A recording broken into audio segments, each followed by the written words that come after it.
بحضراتكم في إلهنا القوي من قوة كنيسة العذراء عياد بيك. احنا موجودين النهاردة عشان نتكلم عن أحد القديسين المعاصرين، وهو أبونا سمعان الأنبا بولا. أتعرف بوسك يا أبونا؟ أنا القس بافلي موريس كاهن كنيسة العذراء عياد بيك بشبرا، وأنا أخو أبونا سمعان الأنبا بولا المتنيح، طبعا أخوه بالجسد يعني. ازيك يا أستاذ أبونا؟ أهلا بيك. أولا شكرا لأختك على وقتك وإنك رحبت بينا، يعني أختك وافقت احنا نتكلم معاك. أنا اللي أرحب بيك، ودي بركة كبيرة. سيرة أبونا سمعان سيرة مبهجة وبتدي يعني أمل لأي حد يسمعها يعني. قدس أبونا، في البداية ناخد وعد من قدسك إن قدسك تفتح قلبك. مش محتاجين وعد يعني. طيب تمام يا ابونا. قدسك اتربيت مع قدس أبونا سمعان. احكي لنا يا أبونا عن فترة الطفولة دي، إيه اللي حصل فيها وإيه أخبار البيت وأهم المواقف اللي حصلت لأبونا سمعان وهو طفل صغير كانت إيه؟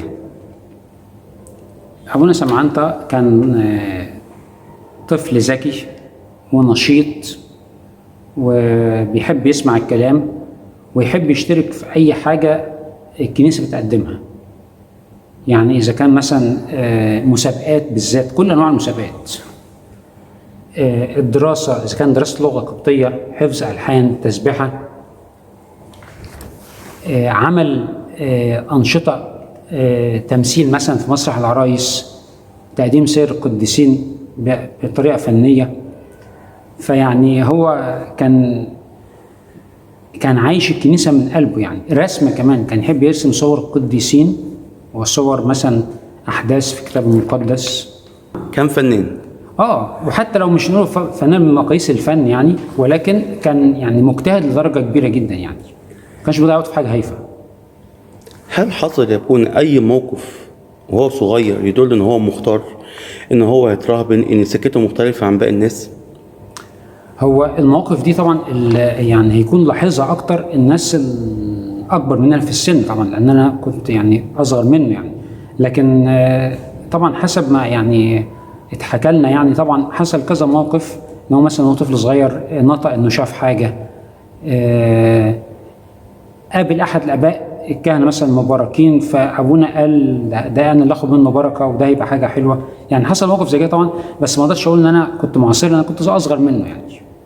تمام. هو قدس أبونا سمعان خريج كلية إيه؟ هو خريج كلية هندسة جامعة عين شمس، وطبعا كان هو مجتهد وملتزم وطلب متفوقين، وكان جاب يعني امتياز مع مرتبة الشرف قسم الهندسة الإنشائية مدني. امتياز؟ هل قدسك أو الأسرة اتفاجئت إن أبونا هيترهبن؟ وإيه رد الفعل؟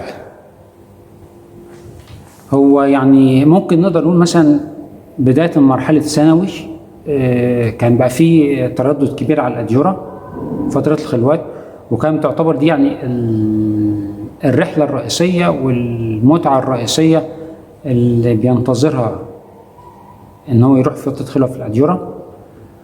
وكنا طبعا يعني مجموعة شباب بنروح مع بعض، والموضوع ازداد ارتباطه جامد جدا بالأديرة، بالذات دير الأنبا بولا في مرحلة الدراسة الجامعية.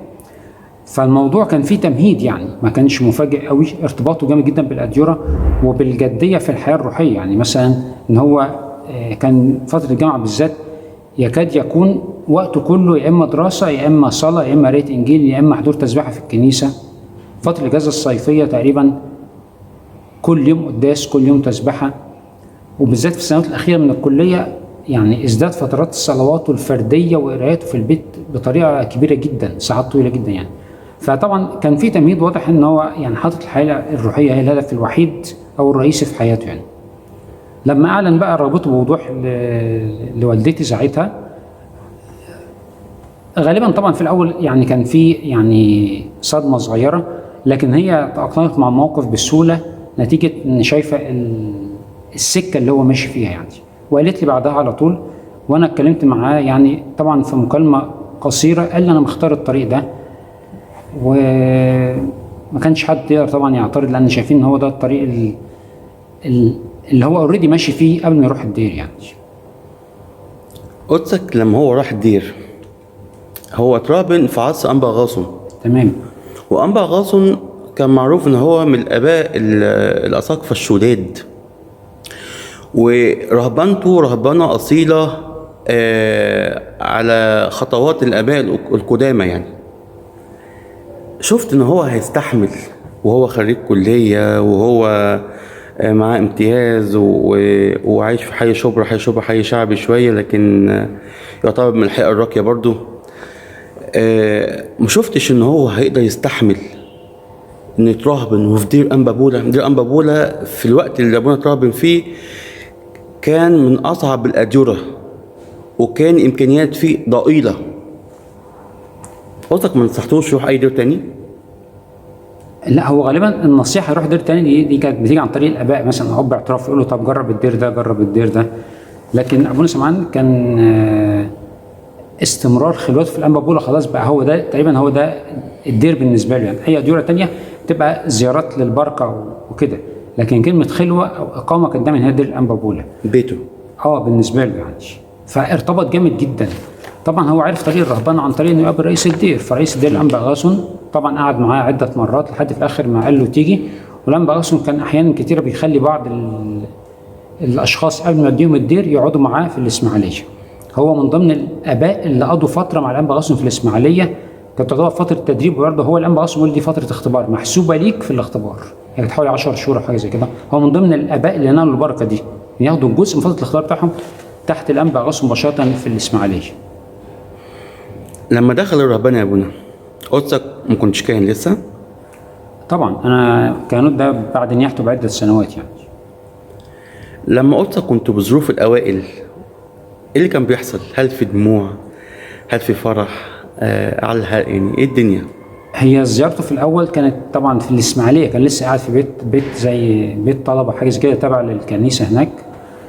فطبعا لقينا ان هو قاعد وسط مجموعه شباب تقريبا هو شبه المسؤول عنهم، كان انبا غاصن مديله المسؤوليه دي. فابتدى بقى خلاص يبتدي ياخد مسؤوليه من نوع جديد، ان هو مثلا يطبخ، ان هو في نفس الوقت كان بيمارس بعض الانشطه البسيطه. كان ممكن يوكله شويه انشطه، مثلا يعلم حد الحان، يشتغل مهندس شويه في حاجات اذا كانت الكنيسه محتاجه. فابتدينا نشوف بقى ان هو خلاص ابتدى يبقى يعني شخص اضيفت اليه مسؤوليات، وبقى يقدر يعيش مع نفسه، يعتمد على نفسه كمان، وبقى مسؤول عن اخرين في اول 10 شهور. اول 10. بعد كده طبعا لما راح الدير تزداد المسؤوليه اكتر بقى. كمان هو اشتغل في حاجات في الدير مختلفه، في المكتبه، في الكانتين مع الاجانب، في خدمه العمال وهكذا يعني. ايه علاقته بابونا فانوس؟ يعني واضح من المعلومات اللقاءات البسيطه اللي انا حضرتها، يعني ابونا فانوس طبعا اكيد هو الاب الكبير لكل اباء الدير. في علاقه طبعا محبه كبيره جدا وتربطه بابونا سمعان. وفي فتره مرض ابونا سمعان الاخيره هو بعت كذا جمله او كذا ايه لابونا سمعان، يعني كان بيبعتها عن طريق حد من الاباء يوصل لحد، يعني وصلنا مثلا التليفون او كده، نوصل لابونا سمعان. كان ساعتها هو بيتعالج في انجلترا، كان بيخدم في انجلترا في ذلك الوقت يعني. ففي كذا ايه بعتها. من ضمن الايات اللي انا فاكرها ان المسيح قال لسمعان بطرس، قال له سمعان الشيطان طلب ان يغربلكم. يعني الايه دي على بعضها نبعتها لابونا سمعان، فوضح ان دي تجربه وان ربنا واقف معاه. انا طلبت من اجلك لكي لا يفنى ايمانك، الايه بتقول كده يعني. وبعد برضو ايه بتقول طوباك يا سمعان ابن يونا. فدي كان من ضمن الحاجات اللمسات الشخصيه من ابونا فانوس لابونا سمعان في الفتره الاخيره اللي احنا حضرنا، لان كنا مثلا بنبعت له الرسائل دي. لكن طبعا اكيد فتره تواجده في الدير اكيد العلاقه بينهم كانت قويه، زي اللي انا عارفه ان الاباء بيقعدوا مع بعض، وبالذات مع ابونا فانوس طبعا ياخدوا منه الخبره الروحيه الكبيره يعني. ابونا اترهبن سنه كام؟ ابونا اترهبن سنه 1997. 97. ابونا انا عن نفسي اتعاملت معاه وهو كان ماسك المكتبه، وكان ماسكها مع ابونا طوبي انبابولا. وكان دايما اشوفه مبتسم. لقيت في مره ببص له كده، عايز اقول بيبص على ايه يعني. كتبت اقول عشان انت مبتسم. ويمكن انا الفتره اللي قعدتها مع ابونا كان حوالي اسبوع مثلا او حاجه، وكنت ساعتها في خلوه. ابونا سمعان خدم بره مصر. مين اللي رشح ابونا سمعان انه يروح بره مصر؟ أبونا سمعان قعد فترة في الدير، من ضمن الخدمات اللي وكلت إليه خدمة زيارات الأجانب، نشرح الأجانب يعني، عشان كان يعني كويس في اللغة الإنجليزية. فالموضوع جه طبعا بدون علمه وبدون يعني حد ما يسأله عن حاجة، إن الأنبا أنطوني اللي هو أسقف أيرلندا واسكتلندا وشمال شرق إنجلترا وتوابعها، طبعا بيخدم في مناطق كلها بتتكلم باللغة الإنجليزية.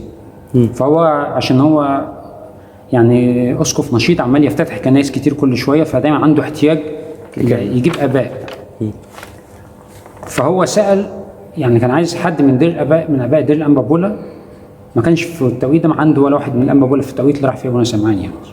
فهو ناس من الشعب يعني قالوا له احنا شفنا راهب في دير الانبا بولا بيزور الاجانب وحلو في الانجليزي، فاحنا بنرشحه لك يعني. فهو الترشيح جه للانبا انطوني عن طريق ناس كانوا بيزوروا الدير، في حين الانبا انطوني نفسه ما كانش شاف ابونا سمعان يعني. بعد كده طبعا الانبا انطوني اتصل بالدير واتصل بابونا سمعان وقال له تعالى قابلني في القاهره عشان يعني عايزينك تخدم معانا في انجلترا. وبعد كده قابل بابا شنوده، والانبا شنوده رسمه كاهن، وبعدها يعني سافر مع الانبا انطوني الخدمه في انجلترا في فتره اخر 3 سنين في حياته. هو سيدنا لما رشح ابونا سمعان، هل ابونا سمعان كان فرحان بالخدمه من خارج الدير؟ هو من الحديث اللي عمل ابونا سمعان يعني، هو قبل ما يسافر ابونا سمعان كان ابونا نحامي الانبا بولا عمل معاه حديث اتسجل ريكوردنج يعني صوتي. فابونا سمعان ما كانتش دي رغبته طبعا، ما كانش اختياره، والموضوع كان مفاجئ تماما ليه، لكن هو قال بوضوح لاباء الدير يعني اذا كان دي رغبه ربنا فانا هروح من اجل دي اراده ربنا يعني. وسافر طبعا، يمشي زي ما ربنا موجهه يعني، هو ما اختارش حاجه. ابونا سمعان سافر بعد كام سنه راهب في الدير؟ بعد الرهبنه ب5 سنين. 5 سنين. انا اترهبن في 97 وسافر في 2002. ديت كان ساعتها راهب صغير في السن، ودي حاجه نادره ان راهب صغير في السن يطلع يسافر بره ويخدم بره، دي كانت حاجه غريبه ونادره جدا. لما سافر بره قدسك فرحت ولا زعلت؟ يعني هو الموضوع ما كانش ليه تأثير مباشر عليا كأسرته يعني، لكن الموضوع كان مفاجئ فعلا يعني، ان الموضوع جه بسرعه وتم استدعاء ابونا سمعان من الدير الاول عشان ياخد كهنوت، لانه راهب معهوش كهنوت، وكان راهب صغير ساعتها يعني، اصغر راهب في الدير. فالموضوع جه بسرعه شديده وكان مفاجاه لينا، ما كناش حتى انا عايز اقول يعني دول ما كناش الواحد بيفكر فيها ولا يعرف بالظبط. كان اسمها حتى البشريه اسمها اسكتلندا وايرلندا وشمال شرق انجلترا، حتى بعض الاباء والناس ما كانوش عارفين هو في انهي بلد بالظبط يعني. ابونا سمعان نفذ اراده ربنا وراح خدم بره مصر، وراح تحديدا انجلترا.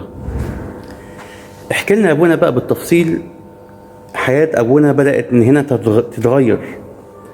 احكي لنا عن الخدمه بتاعت ابونا في انجلترا، عمل ايه؟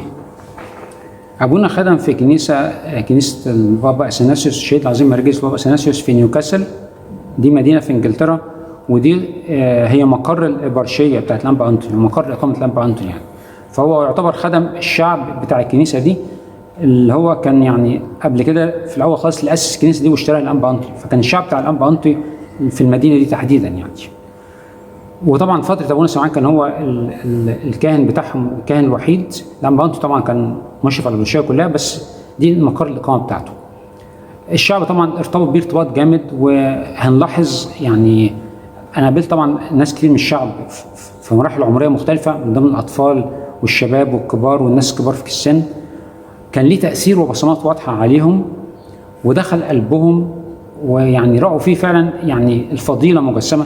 هم حتى بيقولوا ان هم احنا اكتر ناس لمسنا فيه القداسه. طبعا ابونا سمعان كان في الدير ليه خدماته، وكان محبوب جدا من الرهبان وزوار الدير اللي بيزوروه وهكذا، ولكن يعني هو راح لشعب انجلترا زي ما يكون كده راح في درجه قداسه عاليه يعني، فهم لمسوا فيه القداسه دي على طول يعني. حصل مواقف شخصيه مع كل واحد منهم يعني. بالاضافه لكده انه اهتم كمان بجنسيات اخرى زي الاثيوبيين وولاد الحبشه. يعني كانوا محتاجين رعايه خاصه لان ما كانش ليهم كنيسه، ويعني كان بعضهم لسه يعني بعيد قوي عن الكنيسه وبعضهم مش متعمد وهكذا. فكمان كان ليه خدمته يهتم بالنفوس الاخرى اللي الكنيسه القبطيه بتقوم بيها بره. الكنيسه القبطيه بره مش بس تخدم الشعب القبطي، لا بتخدم الكنائس الشعوب الاخرى اللي هم متفقين معانا طبعا في الايمان يعني. قدسك تفتكر اهم المواقف لما ابونا كان في الدير في الانبابوله؟ اصعب المواقف، ابهج المواقف اللي ابونا كان بيحكي عنها في الفتره بتاعت رهبانته ال5 سنين جوه الدير؟ هو طبعا ابونا يعني بصفه عامه ما كانش بيحكي ايه اللي بيحصل معاه جوه الدير يعني ولا حتى قدسك قريب منه كاخوه ما كانش بيحكي؟ لا، مش بيتكلم عن اللي بيحصل جوه الدير، لكن بيقول ان هو كان دايما يقول انا اتعلمت حاجات كتير في الدير. هو قال لي جمله محدده يعني، ده في بدايه، ده يمكن قبل ما يلبس اللبس الاسود وهو لسه لابس لبس الابيض في الدير في الاول خالص يعني. قال لي بوضوح انا وجدت ضالتي المنشوده في الدير ده. يعني انا هنا خلاص انا لقيت المكان، ضالتي المنشوده طبعا ده تعبير ان انا يعني لقيتها بعد ايه بقى، خلاص هو ده المكان اللي كنت بدور عليه من زمان يعني. فهو كان فرحان جدا في الدير وفرحان جدا بالاباء، وكان يعني دايما بيقول لي خد بركه ابونا فلان، خد بركه ابونا فلان، ويوقرهم جدا. يعني الكلام العام بصفه عامه ان هو في عشق بينه وبين الدير وعشق بينه وبين الاباء. هل دير انبابوله ليه مكانه في قلبك؟ طبعا ليه مكانه في قلبي يعني، لان انا يعني طبعا اكتر دير زرته في الفترات اللي كان فيها ابونا سمعان طبعا في الدير، وحتى قبل الدير برضه ده كان المكان اللي هو بروح معاه الخلوات يعني. وبعد طبعا نياحه ابونا سمعان، لان ابونا سمعان طبعا جسده مدفون هناك، و يعني بقى مزار يعني انا بحب ازوره، ويطلع يعني رحلات او كثير من معارفه، وفي ناس كتير تعرفوا عليه بعد النياحه كمان بيحبوا يزوروا هناك المكان اللي فيه جسد ابونا سمعان اللي هو التفسد على الاباء الرهبان يعني. فطبعا الدير ده يعني جزء من حياتي يعني.